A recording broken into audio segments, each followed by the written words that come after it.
okusinza ku Alex Vuko omu ku bakuumi ekitebe kya disitulikiti ey'e Luwero zabadde zoolekera okuwera ssaawa 3 ez'ekiro ne wabaawo omwami yazze n'amutegeeza nga badde ayagala okukebera erinnya lye kuba yatimbiddwa ku kipande awateekebwa ebirango bya disitulikiti kiyite notice board.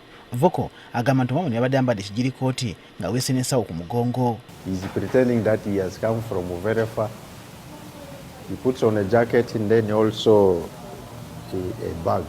Bwe yamuganyira okuba obudde bwadde bugenze, omwami no kwe kumusaba amulagire badde ayinza okusula kyokka mu kaseera ako ng'amulagirira ono yassa akatambala mu nsawo oluvanyuma keyategedde nti kabaddemu kalifoorm n'akamubikka ku maaso. When he removed the handkerchief, he put the handkerchief in my nose like this. Makitegeere nti nabwe tazirwa mirembe yamubuukirira n'amukuba ebikonde paka ku ddimwa kyokka olina mwesimatulako n'adduka wayesembayi n'atandika okuwulira akamunguluze ekyaddiridde empawo kye yategedde. I started feeling dizziness.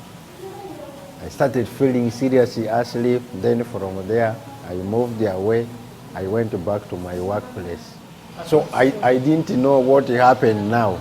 Okudde ngulu yesanze ali mu ddwaliro ly'e Luwero ng'ali wamu ne munne we bakuuma nga kigambibwa nti ne munne kalifoorm bamusuulidde mu kisenge mwe yabadde yeebase.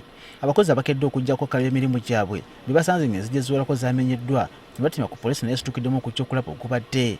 Poliisi ezudde nga wofisii eziwerako zamenyeddwa okuli eyakulira abakozi eya ssentebe wa disitulikiti eya RDC okunoonyereza abakulira ebitongole bya disitulikiti era nga waliwo n'ebiwandiiko eby'omugaso ebyatwaliddwa kompyuta ko ne ssente enkalu ezitamanyiddwa muwendo. Ntegeezeddwa kubanga sinayingira mu yange naye nga ofisi eyange eya RDC eya kaawo mu ofisi yange mutuulamu accountant alina ne safe tebagimenye naye tetunategeera kyenkana ki kye batutte.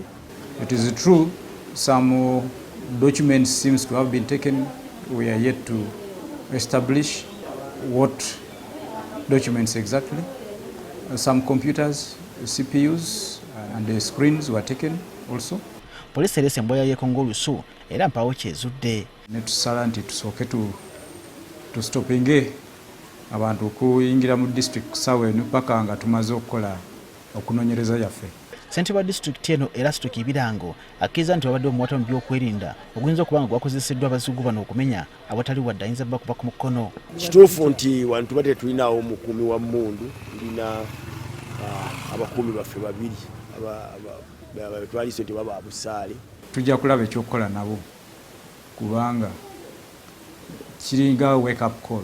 Poliisi erina muntu yenna gwe yakutte wabula okunoonyeza kukyagerera ddala mu maaso. Obuzigu nga buno bwe bujjidde nga waliwo abakulu ku disitulikiti ey'e Luwero abanoonyerezebwako ku by'okubulankanya ensimbi za PDM era ng'omu ku baalira ku nsiko. Tekinnamanyika oba obuzigu buno bwekusa kunoonyereza kuno. Kyajjukira nti mu mwezi ogw'omukaaga omwaka oguwedde waliwo abazigu abamenya woofiisi z'eby'ettaka e Bukalasa ne babba kompyuta okwali ebiwandiiko eby'omugaso ako gasse n'ebyapa wabula nga n'okutuusa essaawa ya leero abazigu bano mpawo yali akwatiddwa.